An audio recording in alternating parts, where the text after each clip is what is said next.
할렐루야. 신앙의 참 좋은 영적 자원이 우리 인생에 하나가 딱 있어요. 그게 바로 회개입니다. 죄인 줄 알면서도, 죄가 고통스러워서 어찌할 줄 모르면서도 죄를 해결할 길이 없어요. 죄에 대한 해답이 없어요.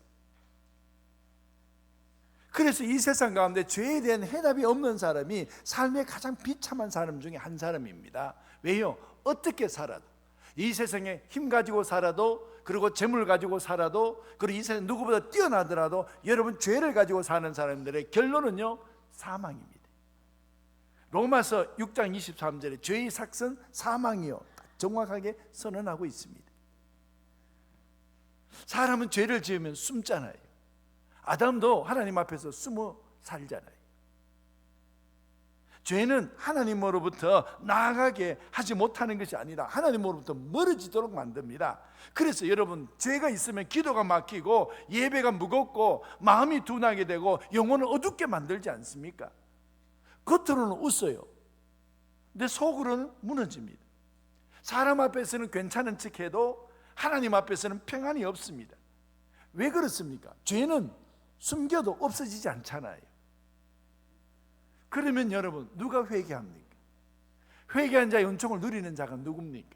그 첫 번째가 바로, 회개는요, 죄의 무게를 아는 사람이 회개하는 것입니다. 다윗은 죄를 가볍게 여기지 않았습니다. 죄가 무엇입니까? 시편 51편 1절에 보면 이 죄악, 2절에 봐도 죄악, 죄라는 이 단어를 세 개를 쓰고 있어요.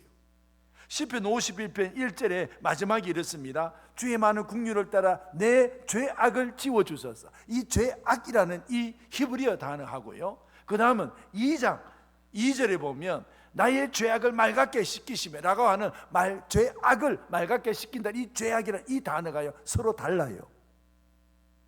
죄악이라는 단어가 서로 달라요. 그리고 여러분, 나의 죄를 깨끗게 제하소서. 세 번째, 이 죄라는 이 단어도 또 달라요. 도대체 다윗에게 있어서 죄의 그 무게감이 도대체 무엇이었을까라고 묻는다 그러면, 첫 번째, 여러분 1절에 나오는 이 죄악을 지워주소서라고 말하는 이 죄악은요, 이 페사라는 이 히브리어예요. 페사가 뭡니까? 이거예요. 반역이다, 이거예요. 다윗의 가장 사랑하는 아들 압살롬이 아버지 다윗을 죽이고 왕자를 찾으러 올 때에 그를 가지고 반역이다, 이렇게 얘기를 해요. 여러분, 지금 이 다윗이 자기 속에 하나님에 대한 반역이 있는 게 뭔 줄 아세요? 자기는 그렇게 충실하게 산다고 그랬는데 실제로는 바세바를 범하고 우리아를 죽이지 않습니까? 이게 하나님 앞에 반역이에요. 그 죄가 나한테 있다는 거예요. 그 다음에 2절에 보면 또 어떻게 나옵니까? 그 죄악이란 이 단어를 쓰잖아요. 하나님 죄악을 맑게 씻겨달라 그러잖아요. 이럴 때 2절의 죄악은요, 이게 아몬이라는 뜻이에요. 이 아몬이라는 이 뜻은요, 중심이 비틀어졌다, 뒤틀려졌다. 여러분, 중심이 뒤틀리고 삶이 비틀어지면은요, 어떤 것을 집어넣어도 선한 것이 나오지 않습니다. 내 속에 중심이 비틀어지고, 그리고 내 속에 중심이 뒤틀려진 것이 있다는 거예요. 그리고 또 2절의 마지막에 죄를 깨끗이 제하여 주소서라고 말하는 이 죄라는 이 표현은요, 이게 하타야라는 표현이에요. 이 하타야라는 이 표현은 제대로 살아야 되는데 관역에 빗나갔다는 거예요. 제대로 살지 못했다는 거예요. 지금 하나님을 향해서 걸어야 될 인생이, 지금은 이 바세바를 범하고 그리고 우리아를 죽이기까지 하는 이런 인생을 살아가는데, 이것이 바로 하타야예요. 죄가 뭐냐고요? 하나님에 대한 반역이에요. 하나님을 섬겨야 되는데 우상을 섬기잖아요. 여러분, 죄가 뭐냐고요? 이거는 아온이에요. 이것은 중심이 비뚤어져 있어요. 뒤틀려져 있어요. 죄가 뭐냐고요? 하타예요. 제대로 살지 못했어요. 하나님 향해 살아야 되는데 곁길로 가고 있어요. 여러분, 이것이요, 이런 죄가 영혼을 누르고 양심을 찌르고 그리고 하나님 앞에 담을 쌓지 않습니까? 다윗은 절대로 죄를 가볍게 여기지 않았습니다. 뿐만 아니라 이 다윗은요, 바세바의 사건을 통해서 자기 속에 있는 죄악을 본 게 아니에요. 그보다 더 깊이 봤어요. 자기 속에 바세바 사건만 본 게 아니라 자기 인생의 깊이를 봤어요. 그러다 보니까 자기 속에 깊이 들어가 보니까 그게 바로 죄의 뿌리가 있더라는 거예요. 바세바 사건만 해결되어 갖고 자기 인생 제대로 살 수 없다는 거예요. 자기 죄의 뿌리가 있는 것을 그는 발견한 것입니다. 그걸 가지고 시편 51편 5절에 보면 이렇게 표현을 했어요. 내가 죄악 중에 출생했다. 내 어머니가 죄 중에서 나를 잉태했다. 이렇게 표현하고 있어요. 그 가운데 깊이 죄의 뿌리가 있다는 것입니다. 예수님께서 공생애를 시작하시기 전에 마태복음 4장 17절에 보면 첫 번째 외치는 말씀이 이거였어요. 회개하라, 이거였어요. 천국이 가까웠다, 이거였어요. 왜 예수님께서 너 인생 행복하게 사는 길이 여기 있다, 우리가 행복하게 살자, 성공하면서 살자, 왜 이렇게 말씀하지 않으셨어요? 첫 마디가 뭐라고요? 회개하라, 이렇게 얘기했어요. 왜 회개해야 됩니까? 죄를 가지고 살아가는 인생은요, 어떻게 살아도 그 인생의 끝은요, 사망이에요. 하나님 나라 없어요. 그러니까 예수님의 첫 번째 메시지가 뭐냐면 회개하라, 이렇게 말씀을 하신 겁니다. 죄가요, 우리의 소망을 죽이잖아요. 죄가요, 결국 우리 영혼을 죽이지 않습니까? 죄가요, 우리 마음을 죽이지 않습니까? 죄를 가볍게 보는 사람은요, 하나님의 은혜도 가볍게 봅니다.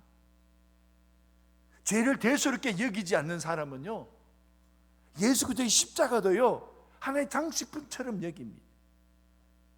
죄의 누기에 눌려본 사람이 있습니까? 여러분, 죄의 무게에 눌려본 그 사람이요, 사도 바울이었어요. 사도 바울은 로마서 7장 23절에 보면 내 지체 속에서 한 다른 법이 내 마음의 법과 싸워서 내 지체 속에 있는 죄의 법으로 나를 사로잡아 오는 것을 보는도다. 자기 인생에 가만히 보니까 죄의 법이 나를 사로잡아 오는 거예요. 그러니까 그의 고통이 뭐 24절에 이렇게 얘기해요. 오라 나는 공고한 사람이라다. 이 사망의 몸에서 누가 나를 건져내라. 여러분, 그의 몸이 뭐라 그래요? 사망의 몸이라고 그렇게 표현하고 있어요. 여러분, 이 구절은요, 구원받지 못한 사람의 탄식이 아니에요. 하나님을 알고 율법을 알고 거룩함을 사모하는 사람의 탄식입니다. 바울은요, 자기 안에 있는 죄의 실체를 본 것입니다. 겉으로는 사도예요. 겉으로는 복음의 선지자예요. 근데 자기 안 깊은 곳에서 여전히 꿈틀거리고 자기 인생을 끌고 가는 것이 뭐냐면 그게 바로 죄의 법이었다는 사실을 알게 된 거예요. 그래서 그는 단순히 한숨만 쉬는 것이 아니라 영혼의 깊은 것에서 터져나오는 절규가 있어요. 나는 공고한 사람이로다. 오라 나는 공고한 사람이로다. 누가 나를 이 사망의 몸에서 나를 건져낼 수 있으랴. 내 힘으로 나를 건질 수 없습니다. 내 의지로 죄를 끊어낼 수 없습니다. 이렇게 고백하는 게 그게 누구냐면 그게 사도 바울이었어요. 왜요? 죄의 무게를 알았다는 겁니다. 죄의 무게를 아는 사람이 하나님 앞에서 회개하는 것입니다. 그리고 두 번째로 회개는요, 우리를 대신해서 십자가에 설리신 예수의 피를 의지하는 겁니다. 여러분, 죄의 무게를 느끼는 것만으로 회복되지 않습니다. 죄를 아는 것만으로 충분하지 않습니다. 중요한 것은 그 죄를 어디로 끌고 가느냐가 중요한 것입니다. 여러분, 가룟 유다 보세요. 죄를 알았잖아요. 근데 어디로 끌고 갑니까? 절망으로 끌고 가잖아요. 죽음으로 끌고 가잖아요. 죄를 무게를 느낄 때에 절망으로 끌고 가지 아니하고 회개는요, 하나님께로 끌고 갑니다. 다윗은 세 가지를 구하고 있어요. 1절을 보니까 이렇게 얘기합니다. 주의 많은 긍휼을 따라 내 죄악을 지워주소서.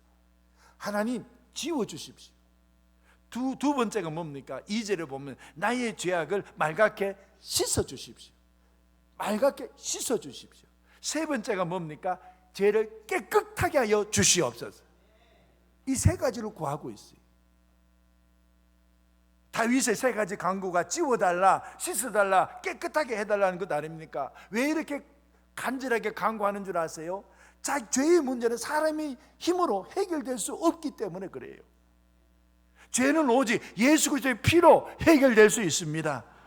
그래서 히브리서 9장 22절에 보면 피 흘림이 없은 자 사함이 없다 그랬습니다. 여러분, 예수의 피가 무엇을 하는 것입니까? 첫 번째가 그것 아닙니까?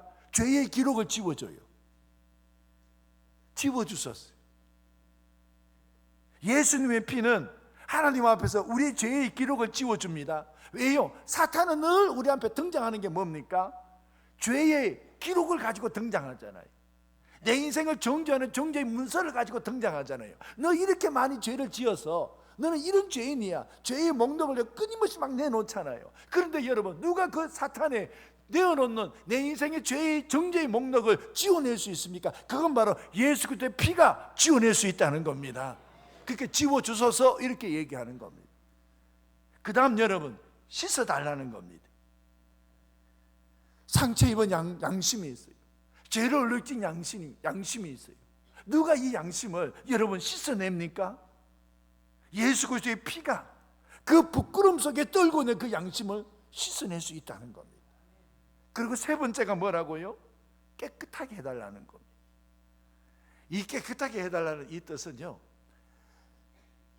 그 유대지역의 나병 환자들이 나병에서 나았으면 제사장 앞으로 가야 돼요. 그리고 제사장이 너 몸이 나았다 이렇게 선언을 해줘야 그게 낫는 것입니다. 바로 이것이에요. 깨끗하게 하소서란 얘기가 너희의 죄가 예수 그리스도 앞에서 깨끗함을 받았다 선언하는 거예요. 나병 환자가 나은 것을 선언하듯이 말입니다. 이게 예수의 피가 할 수 있다는 것입니다. 여러분, 죄를 지으면 왜 숨었을까요? 죄는 하나님 앞에 설 수 없게 만들지 않습니까? 그런데 회개는요 어떻습니까? 예수님께서 십자가 지실 때 그 죽음이 있었을 때에 마태복음 27장 51절에 보면 성소 휘장이 위에서 아래로 찢어지는 장면이 나와요. 성소 휘장이 위로부터 아래까지 찢어져 둘이 되고 땅이 진동하고 바위가 터졌다 이랬어요. 여러분, 이것은요 단순한 현상이 아니에요. 휘장이라는 것은 하나님과 우리 사이를 가로막고 있는 휘장이에요. 근데 예수의 피로 말미암아, 예수님의 십자가로 말미암아 하나님께로 나아가는 길이 열렸다는 겁니다. 막힌 길이 열렸다는 것입니다. 닫혀있는 길이 열렸다는 것입니다. 이게 예수님의 피가 할 수 있는 일입니다. 골고다 언덕의 한 강도를 보십시오. 십자가 위에서 자기 인생의 마지막 시간을 보내고 있습니다. 자기 옆에는 예수님이 계시고 또 다른 곳에서는 또 다른 십자가 강도가 달려져 있어요. 여러분, 그 중에 한 강도는요 손도 못 써요. 왜요? 손에 못이 박혔잖아요. 십자가에서 발도 못 써요. 발도 못에 박혔잖아요. 자기 인생에게 이제 내가 한번 착하게 살아보자라고 말하는 선행으로 만회할 기회도 시간도 없었어요. 자기에게는 미래도 없어요. 내일도 없어요. 그냥 죽음의 시간만 있어요. 근데 한 가지를 딱 붙들었어요. 십자가에 있는 예수님, 그 주님을 붙들면서 그가 간구한 기도가 누가복음 23장 42절에 나옵니다. 누가복음 23장 42절에 예수여 당신의 나라가 임하실 때 나를 기억하소서. 주님이 딱 이렇게 말씀하셨어요. 누가복음 23장 43절의 말씀이에요. 내가 진실로 너에게 이르노니 오늘 너가 나와 함께 낙원에 있으리라. 한 강도가 구원한 것이 무엇이에요? 그 인생에 남아있는 시간이 그를 구원하지 못했어요. 딱 그 인생을 구원할 수 있는 건 한 가지뿐이었어요. 자기 옆에 예수님이 흐르고 있는 피였어요. 그 십자가의 피가 그를 구원한 겁니다. 그래서 요한복음 1장 7절에 보면 이렇게 말씀하세요. 그 아들 예수의 피가 우리를 모든 죄에서 깨끗하게 하실 것이라. 그 아들 예수의 피가 우리를 모든 죄에서 우리를 깨끗하게 하실 것이라. 그렇습니다, 여러분. 우리가 강도와 다를 바가 뭐가 있어요? 붙잡을 게 없는 죄인들이었어요. 내세울 것 없는 죄인들이었어요. 그래도 우리에게 길이 있어요. 그게 바로 예수 그리스도의 피였습니다. 그래서 오늘 저희들이 승찬식 하면서 주님이 주시는 말씀이 뭐예요? 마태복음 26장 28절 아니에요? 이것은 죄사함을 얻게 하려고 많은 사람을 위하여 흘리는 바 나의 피 곧 언약의 피니라. 이것이 성경의 선언입니다. 그리고 세 번째로 회개는요, 상한 심령으로 예수 그리스도의 피 앞에 나오는 사람들 하나님이 결코 외면하지 않으십니다. 51편 17절에 이렇게 말합니다. 하나님께 구하는 제사는 상한 심령이라. 하나님이여 상하고 통회하는 마음을 주께서 멸시하지 아니하시리이다. 여기에 상한 심령이라는 것은 여기 부서진 상태입니다. 통회하는 것은요, 짓눌려서 깨어진 것입니다. 그런데 여러분, 이 상한 심령은요, 약한 심령이 아니에요. 여러분, 통회하는 심령은요, 약한 심령 아니에요. 여러분, 상한 심령은요, 살아있는 심령입니다. 왜요? 죄를 죄로 느끼고 있는 심령이잖아요. 은혜 없이는 못 산다고 무릎 꿇는 심령이잖아요. 하나님 없이는 안 된다고 부르짖는 심령이잖아요. 하나님은요, 이런 심령 멸시하지 않으십니다. 사람은 정죄할 수 있어요. 사람은 손가락질 할 수 있어요. 그리고 내 양심은 나를 찌를 수 있어요. 그래도 주님은요, 상한 심령을 외면하지 아니하십니다. 동네 죄 많은 여인, 그리고 사람들에게 손가락질 당하는 세리와 죄인들 받아주십니다. 베드로를 보십시오. 주님 모른다고 3번 부인했습니다. 저주까지 하고 맹세까지 했어요. 닭울음 소리가 들려서 통곡했어요. 그 통곡은요, 상한 심령이에요. 그 통곡은요, 통회하는 심령이에요. 그는 후회하지 않았어요. 그는 부서진 심령으로 주님 앞에 나간 겁니다. 회개하는 자 하나님께서 버리시지 않습니다. 끝까지 붙들어 주실 줄로 믿습니다. 그런데 여러분, 이 시편 51편에 회개의 절정이 하나가 있어요. 그 회개의 절정이 뭐냐 그러면 시편 50편 10절이에요. 시편 50편 10절이 이렇게 나와 있어요. 하나님이여 내 속에 정한 마음을 창조하시고 내 안에 정직한 영을 새롭게 하옵소서. 여러분, 여기에 보면 회개하는 자에게 무슨 일이 일어나냐 그러면 하나님이 창조하시고 이런 이것이 나와요. 여러분, 이 창조라는 얘기는 바라라는 히브리예요. 이건 하나님만이 쓸 수 있는 단어예요. 그래서 하나님께서 세상을 창조하실 때에 그 히브리의 1절이 어떻게 나오면 바라힘, 바라엘로이, 이렇게 바라라고 이렇게 창조하신 건 하나님의 단어예요. 바라힘 엘로이. 여러분, 하나님이 창조하시다. 회개하는 자는요, 그냥 단순하게 그가 마음 아픈 거 내어놓고, 그리고 힘든 거 내어놓고 과거의 죄만 씻는 게 아니에요. 회개는요, 우리로 하여금 우리 심령 속에 회개할 때 새로운 창조의 역사가 일어난다는 겁니다. 어떻게 해요? 여러분 보세요. 예수 그리스도 안에 있으면 새로운 피조물의 창조의 역사가 일어나잖아요. 예수 그리스도 안에 있을 때 새로운 피조물이라. 주님 안에서 하나님 앞에서 자기 인생의 상한 심령, 통한 심령을 내어놓으면 그 통한 심령 가운데 새로운 하나님의 창조의 역사가 일어난다는 겁니다. 새로운 마음이 일어납니다. 새로운 영이 일어납니다. 이게 회개의 절정이에요. 여러분, 그래서 저희들은 단순히 우리의 죄책감을 내놓는 것에서 끝나지 아니하고 새로운 창조로 간다는 겁니다. 여러분, 그래서 우리는요, 숨는 인생이 아니라 하나님 앞에서 나아가는 인생으로 바뀌어진다는 것입니다. 제가 이제 말씀을 맺습니다. 예수 그리스도의 십자가의 피는 실제적 사건입니다. 이건 그냥 우리에게 주어진 상징이 아니에요. 이 떡과 피는, 떡과 포도주는 상징일 수 있어요. 근데 예수 그리스도의 피는요, 우리의 죄를 위해서 실제적으로 흘려준 피입니다. 이건 장식품이 아니에요. 그래서 여러분, 그 예수 그리스도의 피 앞에, 실제적인 피 앞에서 회개하는 사람은요, 결코 그 인생은요, 실패자가 아니에요. 회개는 실패가 아닙니다. 회개는 새로운 창조의 역사를 일으킵니다. 과거에 묶이는 사건이 아니라 피 묻은 십자가 앞에서 새로운 창조의 사건입니다. 그래서 아직도 예수 그리스도의 피는 무너진 영혼을 세웁니다. 아직도 우리 가운데 새로운 마음 창조하십니다. 회개는 아픈 마음, 그것이 전부가 아니라 피로 씻김을 받고 다시 사는 시간인 줄로 믿습니다. 과거에 묶인 실패의 순간이 아니라 새롭게 내 인생을 만들어가는 승리의 순간인 줄로 믿습니다. 기도하겠습니다. 하나님 아버지, 우리 가운데에 주께서 주시는 은총으로 말미암아 회개하여 하나님 아버지 죄에서부터 벗어나 새로운 하나님의 역사를 보게 하여 주시옵소서. 예수님의 이름으로 기도합나이다. 아멘.